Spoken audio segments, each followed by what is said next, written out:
Great. Listen, I just want to welcome everybody for coming. This is a big day. It's the first time we've done this. I'm going to try to work through the slides, and if you have a question, I may be able to answer it in the next slide. So I'm going to hold the questions off to the end.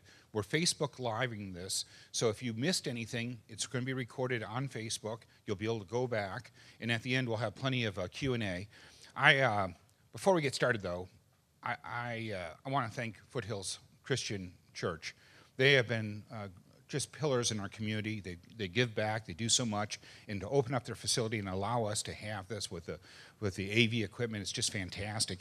And Mark and Dave Hoffman are the pastors, and they do a great job. And I don't want to out one of the pastors who's here with us, but Mark, thank you so much. Appreciate it. And Rebecca Basin, she coordinated this and helped put it all together. So, Rebecca, where are you? If you could raise your hand. There she is. Thank you so much. Appreciate it. And then helping with the AV stuff is Jim Hammond. Jim is back there in the media area. So let's give him a quick hand. And having, so my staff and my interns are here working. And, my interns, they don't get paid. They just get experience. And everybody who's an intern, raise your hand if you wouldn't mind. But they do a fantastic job. Thank you. So my goal is we may not agree on every issue. That doesn't matter. The fact that we're engaged and that we're hitting the ground running and having our legislators be accountable to us and be doing the things that we want done, that's the key. So in this particular instance, we're going to be talking about SB 18, which I believe is the greatest threat to our families. It inserts government in that sacred bond between a parent and their child, and I just find it hideous.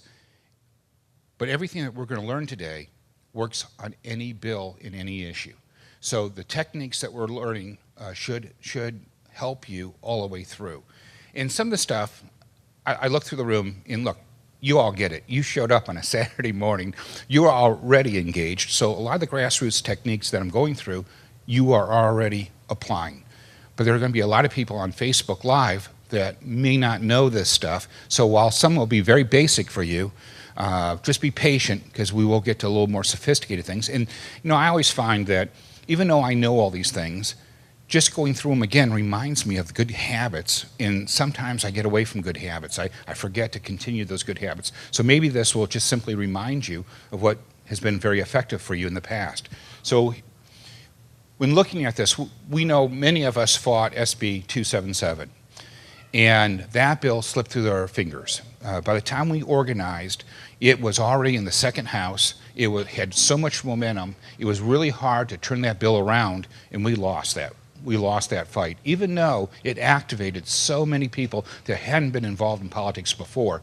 So SB 18 is from the same author, and when he introduced it, we jumped on it immediately, and then we continued to fight it. So I'm not going to necessarily go through every slide. I'm going to talk about things, so you may have to read the slide as I talk about things. I hate presentations where the person reads the slide to you when you're perfectly capable of reading it yourself. But we know that on these types of issues, there's a lot of money behind it. And they try to roll over us with their finances, hiring lobbyists, doing all these things.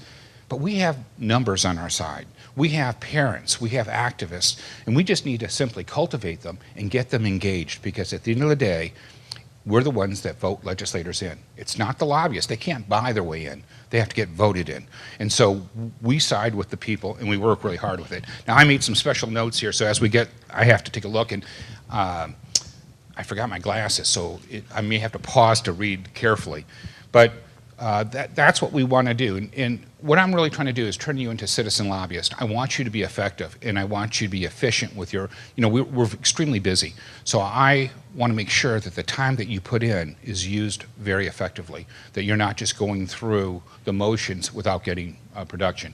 If we go to the next slide, please. So many of you know I have a petition online to sign up. I think that you all signed up because that's how we sent you invites. And we use that to cultivate and get people involved. As we've gone through this process, as legislators have been thinking about being more supportive of this bill, we looked at who signed up for the petition, and if that was your legislator, we sent you an email saying, contact your legislator and talk to them about why you oppose this bill. Well, what would happen is, as a member starts talking to Dr. Pan and decides that they're going to get involved, their phones blow up. Their emails blow up. Everything blows up around them. They think, oh my gosh, I don't want to go through another 277 where it was just, crazy. My whole office was in lockdown. So we've been using that judiciously to help target, and that's what's stalled this bill to date. But we got to build those numbers. We got to get much further along than that, but that's how we can use some of these tools. So what we did is we try to make it as simple as possible. If you see that case sensitive where it says bit.ly, if you can send that out to family and friends and encourage them to sign on, but it's not just about getting them to sign on. They need to be thinking about who they can send it to, who's like-minded, to get them to sign on. We need to have some way of rolling people out to get them involved as quickly as possible. We have to be nimble to move on this. And if they're not signed up, we don't have any contact information, and it's really hard to activate people as things move along. Let's go ahead and go to the next one. So, I jumped ahead a little bit. This is the way the slides are going to go. When you look at the key Los Angeles areas, so we know that the speaker and the pro tem of the Senate, President pro tem, both live in the LA region. Those are the communities that represent the heart of those legislators' districts. So we're always trying to focus and reach out. So if we know somebody that lives in those areas, we want to make sure that we email them and say, hey, sign up, get your neighbors to sign up. Because if we get strength in those numbers, that gives us more influence in those districts with those legislators. So it's really key that we think about this, and we can't call everybody, but we can certainly focus in on the pivotal people. So that's one of the things. And when you're going through it, the bill moves along, and as it moves along, we want to make sure that we're getting the chair, the vice chair, and all the committee members, because at every committee we have a chance to kill the bill. So while all legislators become important later, in the beginning, there are key legislators that are more important because of the timeliness of it. So that's why we want to be thinking about their districts, and we want to be thinking about who we can activate and get involved in their districts. Again, so I had a bill when I was first in the legislature, and the governor had issued 450,000 IOUs, totaling $2.7 billion. So you could have a small business, you contract with the state, and they give you a $500,000 or $250,000 worth of IOUs that they owe you. So you have no cash to pay your employees, but more importantly, you have no cash to pay your payroll taxes. So as a result, we turned you into tax cheats, and there's statutory fines, penalties, and interest that you have to pay for not paying your payroll taxes, and they follow you till death. You can't bankrupt you can't BK out of it, bankrupt yourself out of it. And so I put a bill in that said the state must accept its own IOU as payment. So I could take the IOU and go to every department and say, DMV, here's your money. Franchise Tax Board, Board of Equalization, all these things. In that way, I'm not a tax cheat for simply providing services and products in a timely fashion to the state. Well, that bill moved along, and then it got stuck in appropriations. And what they can do is when it goes to appropriations, if it costs the state money, and by the way, this saved the state money because we paid 3% interest on those IOUs, they can hold it, they put it in the suspense file, they can hold it there and never bring it up for a vote. So it dies without anybody voting against it. So that's what happened to me. But what I did is I sent out in the San Diego area forms where people could sign up in support of the bill. And we had, I think it was, over 3,000 people who had signed up. Well, the chairman of that committee who killed the bill in suspense, we asked people if they knew people that lived in his district, and would they forward to their friends to sign up and support. We in 24 hours got 1,600 letters of support. That's over 3 reams. So I packaged it up, it's about yay high, and then I had made a video of me taking it over to his office. It was the most popular video I've ever done in YouTube. He called me every name in the world, chewed out my chief of staff, and then let it out of the committee unanimously. So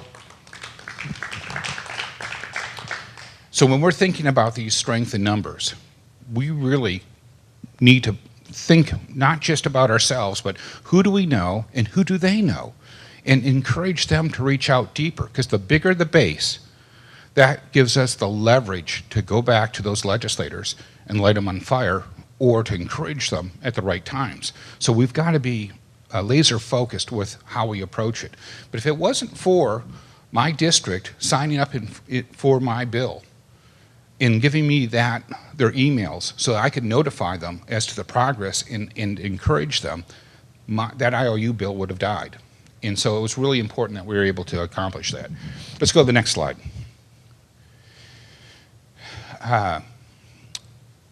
Let's see.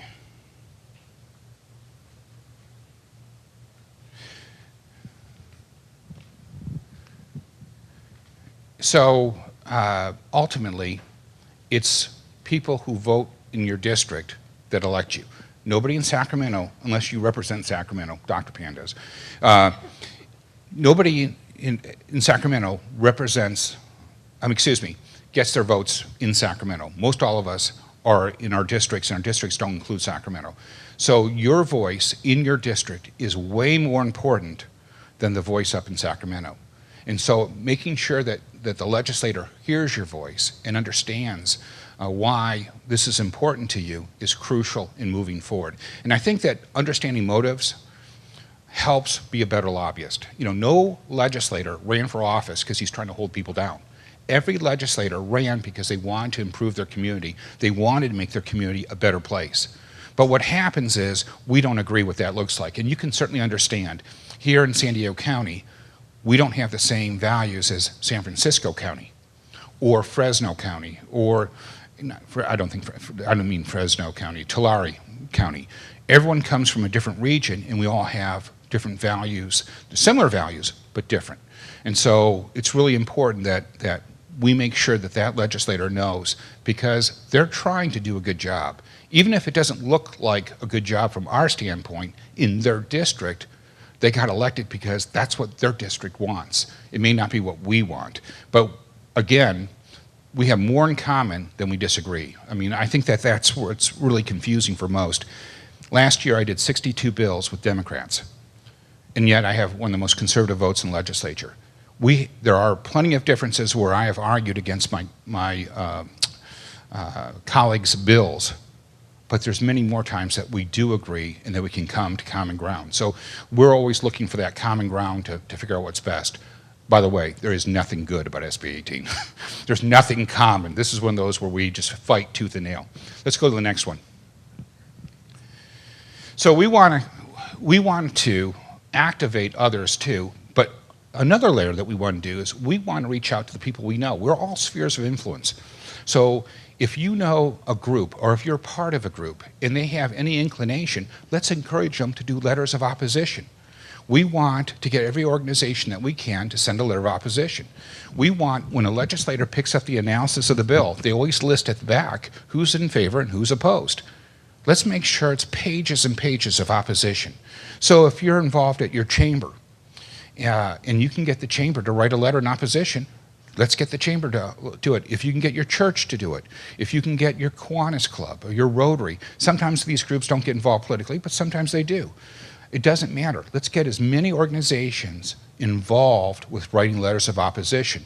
Let's make sure that when a legislator looks at it, he has to say, whoa, there's a lot of people oppose. And I will tell you that when I get a bill and there's lots of letters of opposition, I read through who all sent a letter, because they may be from my district and they're sending me a signal, don't vote for this.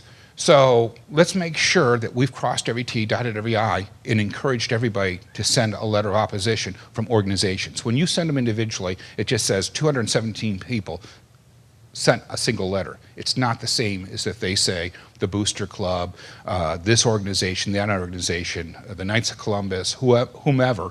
Let's make sure that we get those people to activate it as well to do it. So some of the people that I went through some of this, but some of the people that you can think in terms of are like, charter school organizations. If you have chiropractors, they have an association, they can send a letter. You go through it, religious leaders, homeschool groups, any of these organizations can all do it. So don't limit your thinking. There's no wrong answers. All you have to do is ask these people. Either they will or they won't. And by the way, we're here to help you. So if you need a sample letter, we'll supply it. If you need a template, we have them. Call our office. We want to be a resource to you. So let's go on to the next one.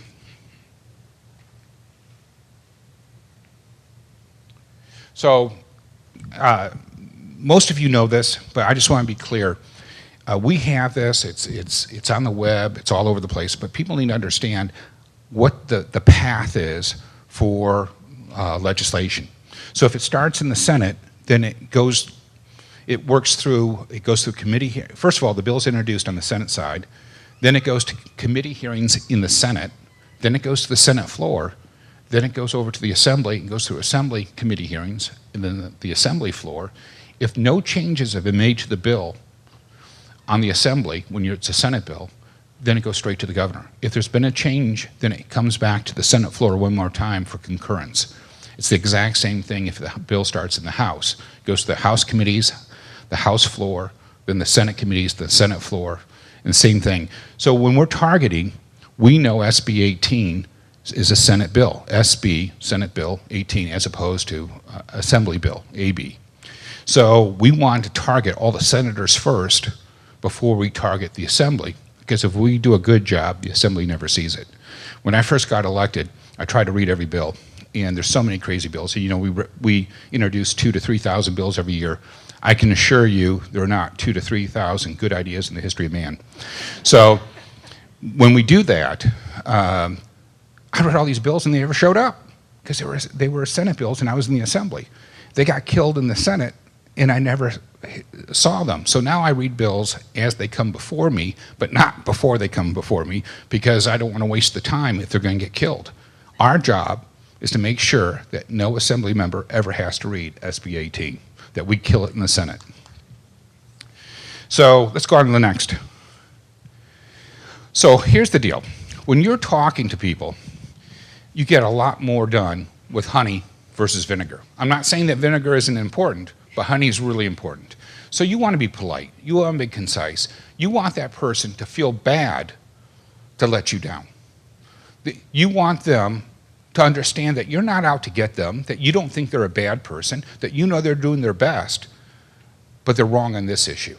And if you go in there and say you're an idiot and go after them, they're just going to tune you out and they just don't care. But you go in and say, I really appreciate how hard you've worked on this. I know that I know that you care about housing. I know that you care about these issues.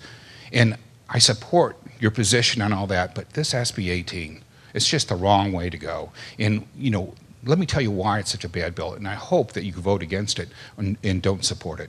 So you want to be polite.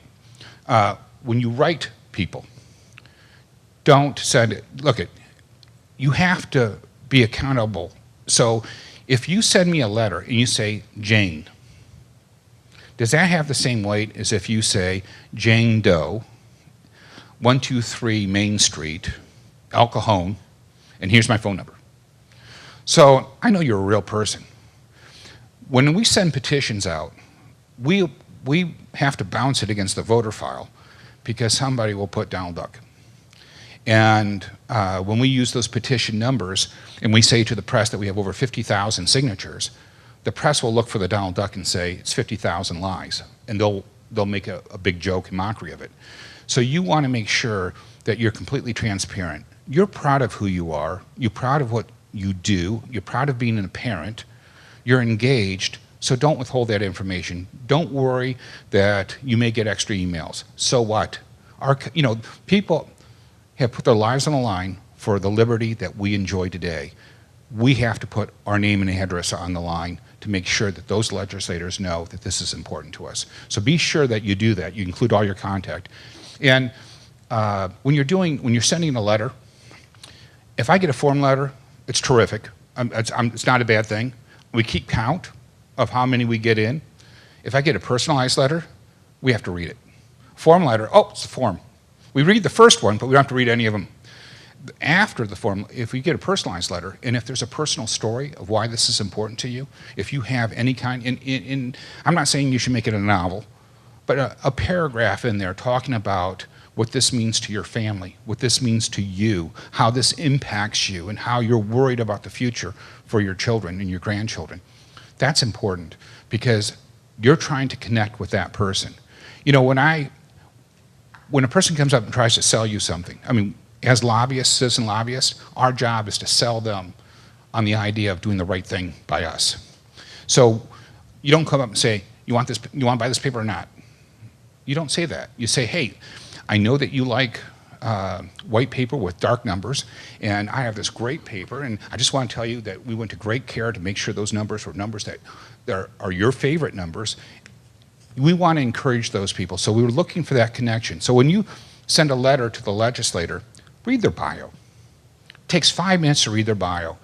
Do a quick Google and see what they've worked on. See what legislation they have. If they have legislation that they have passed that they're proud of, make reference to how proud you are that they passed that legislation, they represent you, and now you need them to step up on this issue that means so much to you. That way you have that connection. Now, will they all read them? No. Some people will be staff, some won't even read them at all. They'll just circular file them in the trash can.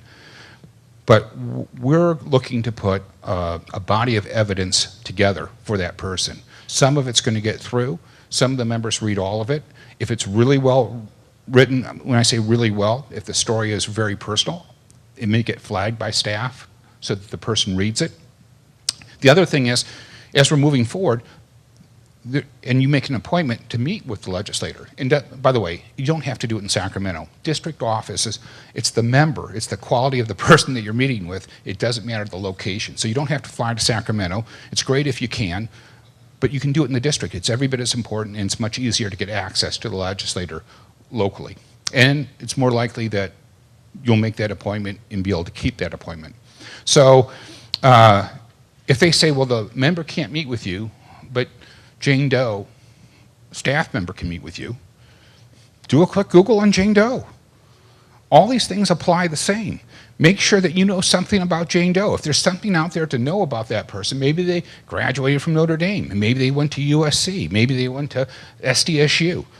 Say, oh, I have a kid that went to SDSU, or my best friend went to SDSU. Did you like it at SDSU? Did you have a good time? Did you learn a lot? That's why it's so important that we don't deny our kids that access to schools. And SB 18 is going to wedge us between our relationship with our child. But remember, if you connect with a person, they're going to be more open to listening to your arguments. They're going to be more open to trying to satisfy you because you're taking time to get to know them. It's more likely they'll take time to get to know you. So that's really important. Let's go on to the next one. So,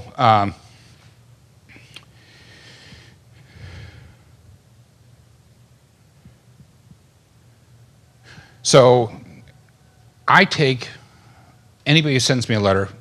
I work for this district, but I represent all Californians. They don't get to vote for me, but the laws I vote for impact them. So I respond to everybody who sends me a letter. It doesn't matter where they send it from. Most members don't. And you know that if you try to email a legislator and you're not in their district, it won't let you because the email system's set up. And the reason why is I represent 1 million people. If 10% of my district sends me a letter, it's 100,000 letters. So 40 million Californians, they're trying to divvy it up by the people you represent. So you're better off reaching out to who you know that's in their district and ask them to send a letter ask them to activate, but focus on your legislator and coordinate with others to coordinate with their legislator. So I just want to make sure you understand they're not working against you, but because of logistics, they want to make sure that people in your district get first priority in hearing from, the legislator hears from them first. So let's go to the next. So you all know how to find your legislator. So this slide is really a simple one for people who don't know who represents them. And sometimes I know probably people in my district aren't sure who represents them, although I work really hard to make sure everyone knows who I am. But that's an easy, quick thing that people can go through, and you can email the link to others so they can figure out who represents them. Next one.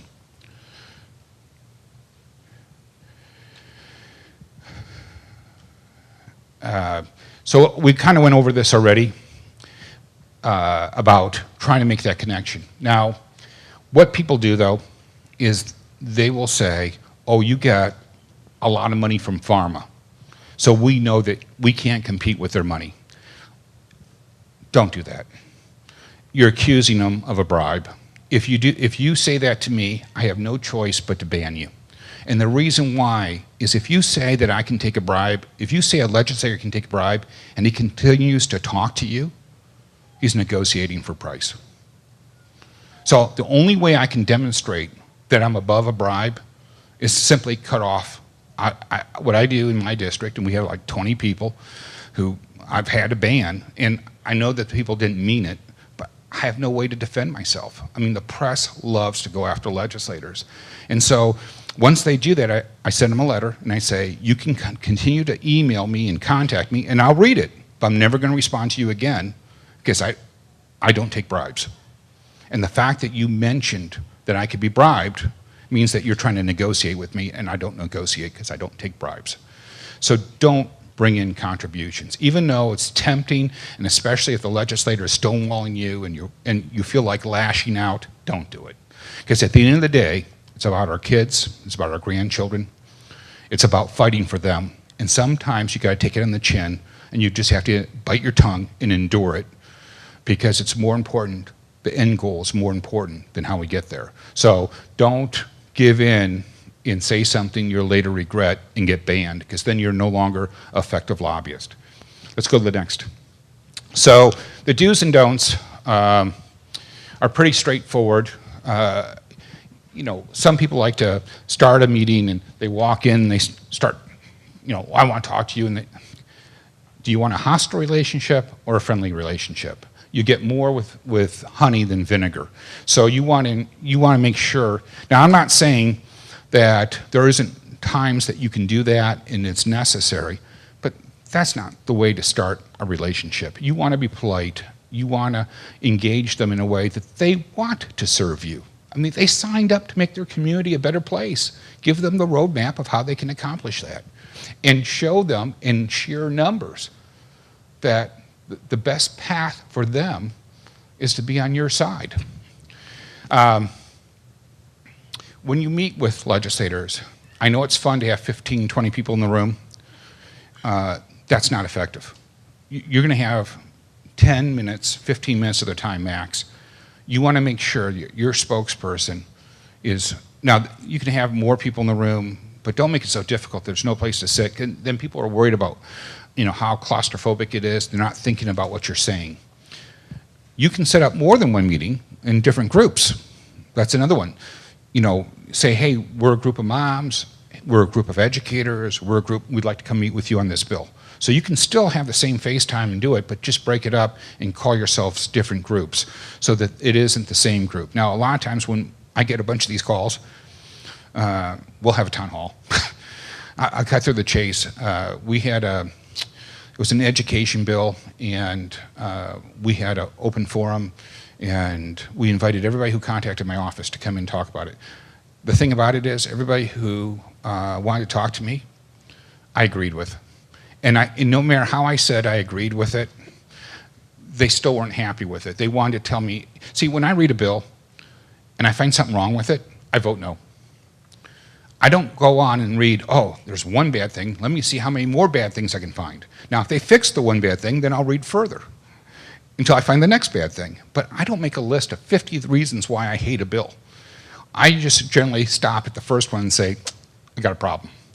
So them coming in and telling me 50 reasons because I could only tell them one reason. Look, I already voted. And then we had somebody contact my office who said they'll never support me again because I wouldn't meet with them. I'd already voted no. I told them, I said, I voted no.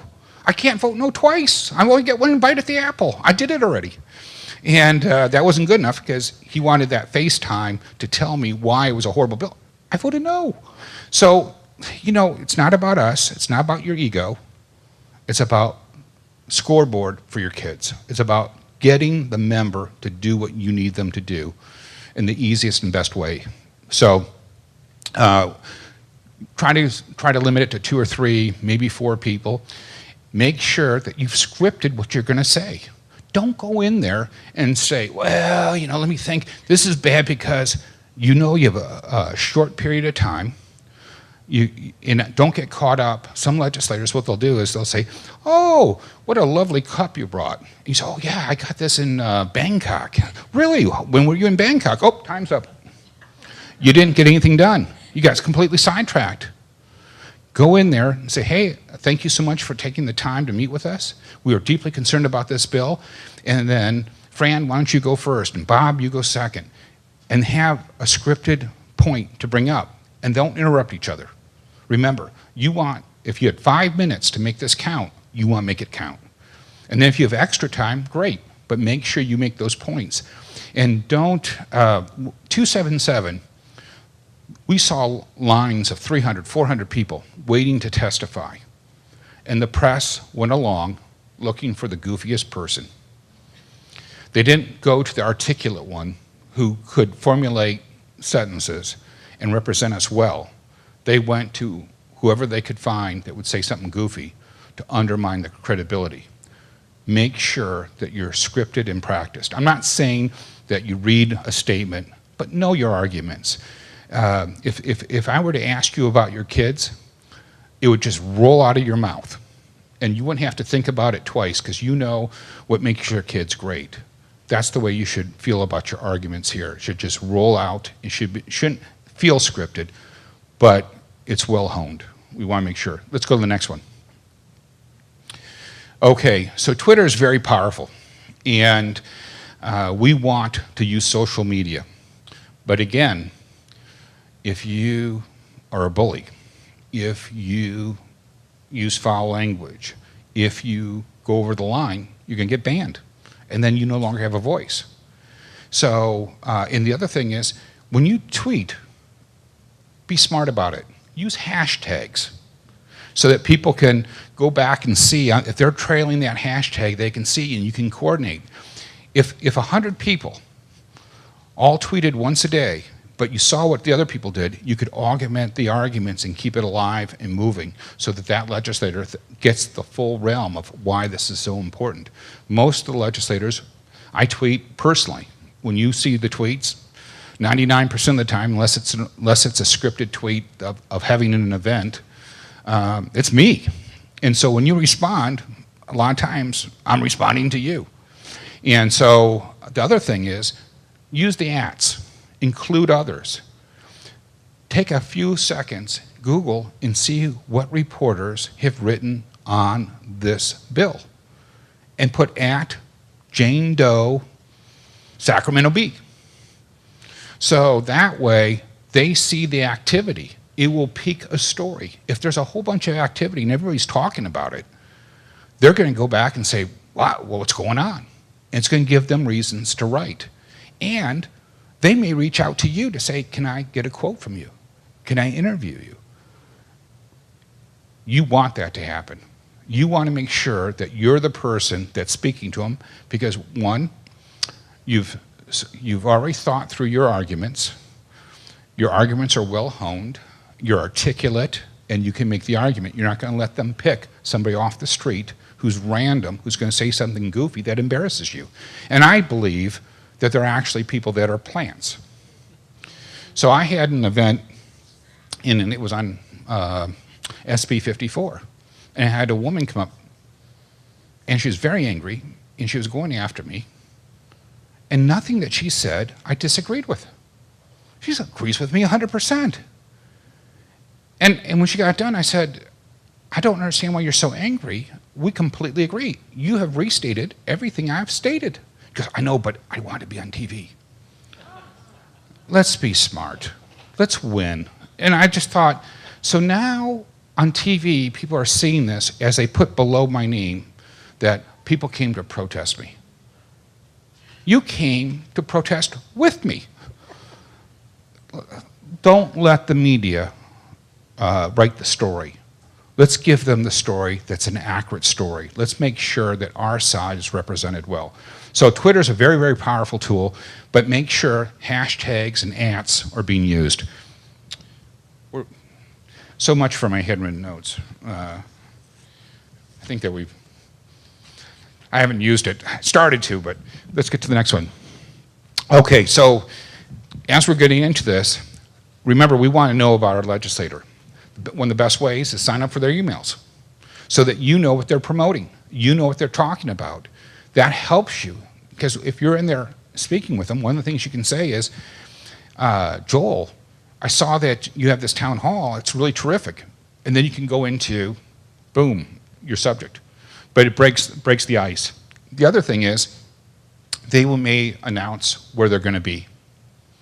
And I'm not saying that you should stalk them, but there's nothing wrong with showing up for the event. And if you have the opportunity to say, hey, I'm loving that you're doing this grand opening, but it's really important that you protect my family and vote against SB 18. And starting off with something, so I've been the target of a lot of protesters because I'm out there all the time and we do a lot of coffees. And I represent everybody. Sometimes in life you have good bosses and bad bosses, but at the end of the day, everybody in my district is my boss. And so initially they came in and started with the resist signs and saying mean and foul things, and it got nowhere. So now when they show up, and I recognize them because it's the same people, same 6 people, they'll say, oh, I voted for you, you're the best. And oh, by the way, and then they go into their issue. They've gotten very clever with their lobbying. It's always easier, if you read How to Influence and Influence People by Dale Carnegie, they says, before you get to the question you want, have the person say yes 3 times. I think, it's a beautiful day, isn't it? Yes. We love our children, don't we? Yes. And you'll vote against this bill, won't you? So let's be smart in our approach. And let's be thoughtful. They have a town hall meeting, and they're asking for input. I have those coffees, and 200 to 500, sometimes 600 people show up. I have them because I care about what you think. I wouldn't have them if I didn't care. So they're inviting you to tell them what you think. So when you go, when they have them, don't ignore it, show up. Show up and make sure you're in the front row or close to it, so when your hand goes up, you're the first to be asked. And when you do it, be polite. Say, look, I know that you care about families, and I know that you care about housing. This bill, and then go through your talking points, but don't go into great detail, just 1 or 2 points, very succinct, and then say, can I count on you to vote against it? Or do you know how you're going to vote on this bill? And by the way, if you talk to a legislator, and the legislator says to you, oh, that sounds good. It drives me nuts with my nephews and nieces. We're having dinner at my house on Sunday. Can you come? Oh, that sounds good. I didn't ask you how it made you feel. I didn't ask you how it sounded. I want to know yes or no.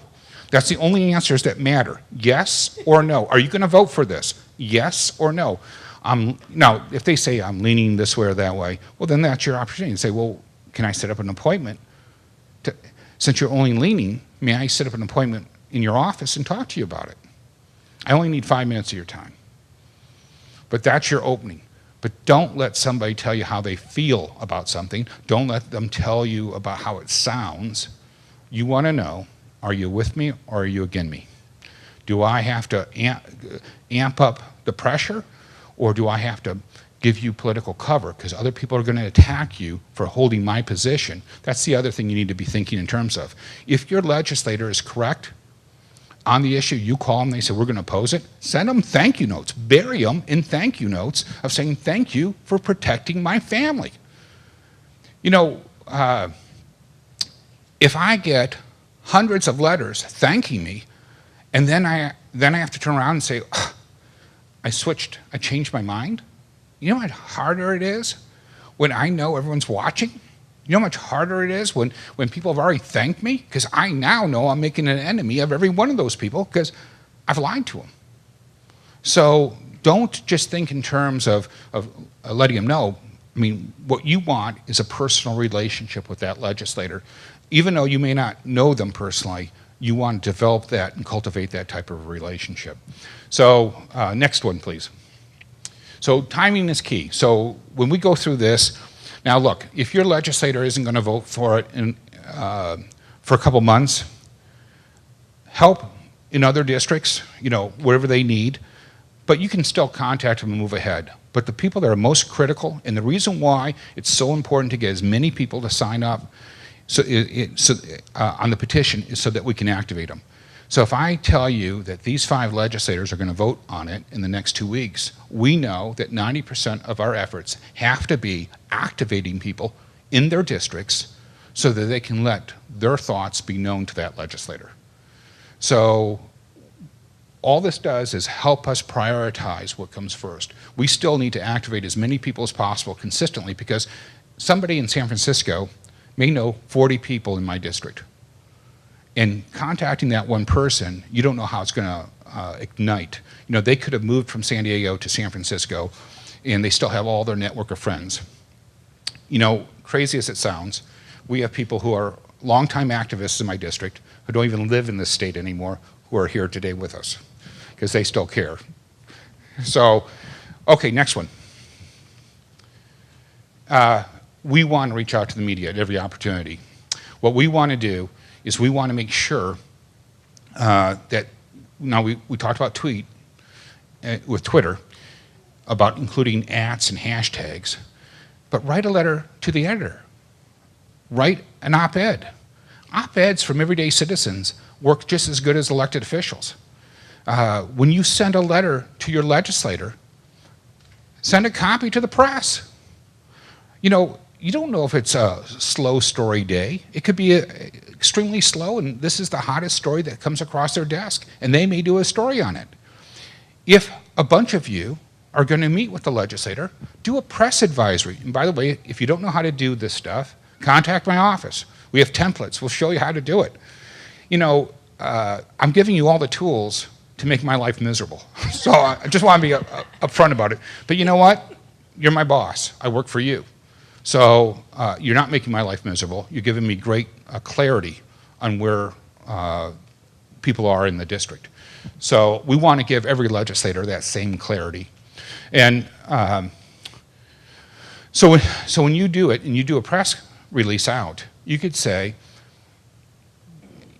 I'm trying to think of some coffee klatch groups. I know that in homeschooling we had different networks that we belonged to, and that we would get together as families, maybe 10 families would get together and our kids would play together. And they would sometimes have names for them. So let's say you have a group like that and you're set up to go meet with a legislator.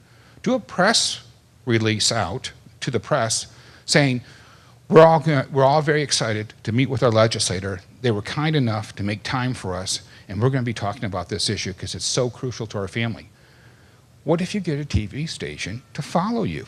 Do you think you're going to be meeting with their intern, or do you think you're going to meet with the member once they know the TV's coming? Empower yourself. Don't limit yourself in any way, shape, or form. Oh, let's get to the next one. Oh, is this the next one?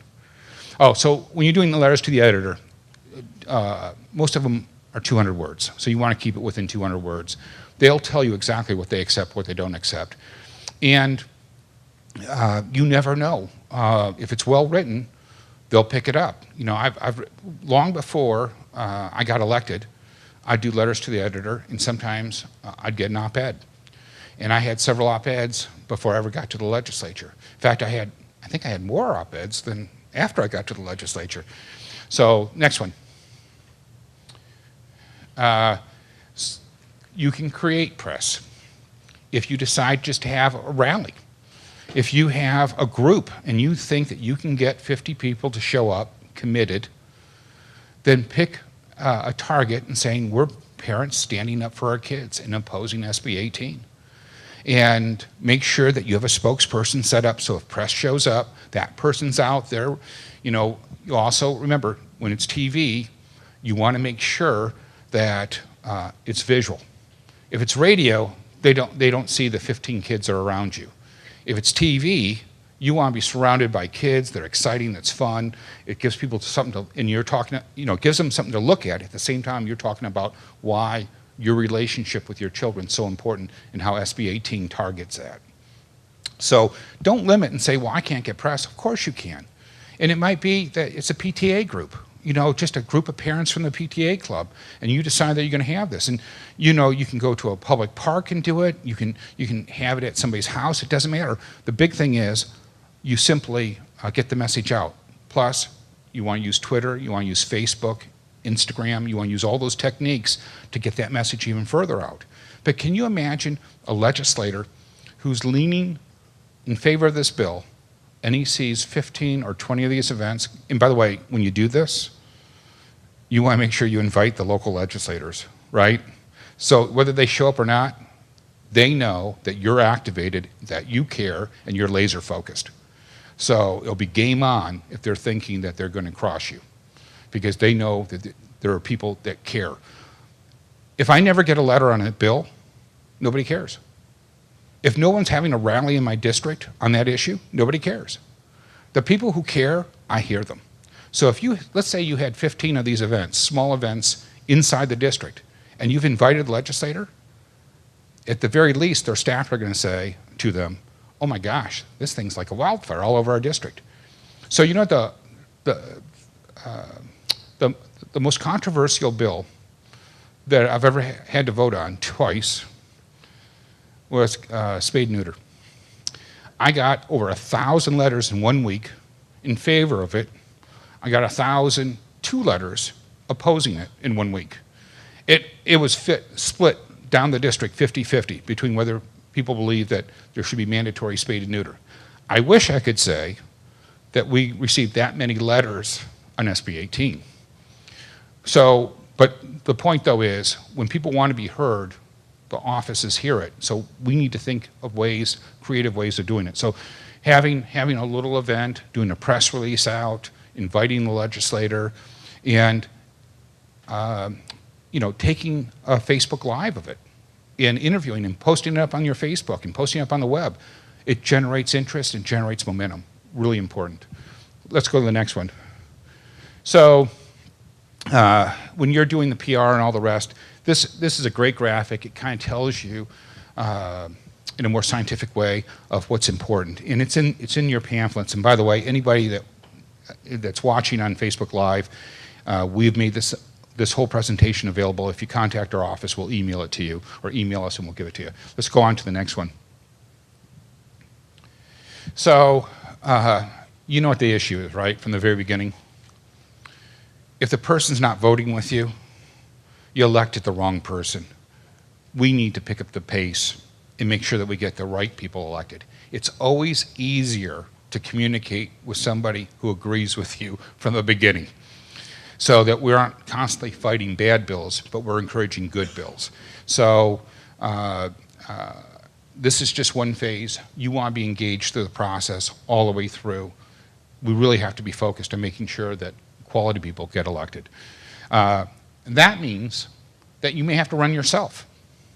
That means that you have to be thinking, how much work is it worth to ensure that my children have the best parenting possible? What's it worth to protect my family? Now, I'm not saying that everyone has to run for office, but don't be afraid to. I mean, I never once thought I was going to be a state senator. I didn't think all my life, oh, this is what I want to do. But I just got tired of it. I thought that we deserved better. And I thought that I could create a better environment. And I thought that we could create a path for thousands of interns to get to the next level in life by giving them access. And I put all these things in place because I just thought that's better government. Don't be afraid to be that guy or that woman who runs for office, because it's really important. So there's one other thing that's going on. In the Senate, they have SJ Resolution 48, and it's really quite interesting. We included it in the pack. I'm thinking, I hate always being against stuff. I like to be for things. I want to build things. I want to make our community a better place. I'm thinking about doing a resolution in support of the U.S. Senate resolution. I'd like for you all to read it.